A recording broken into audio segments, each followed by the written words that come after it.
I have the fuel pressure regulator, which I really think this could be one of our big problems.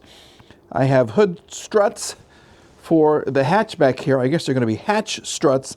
And then as we showed you before, all these other little pieces. Okay, so I think what I want to do as we try to figure out this hard start situation is we're going to, of course, replace the fuel pressure regulator. This looks like it's new.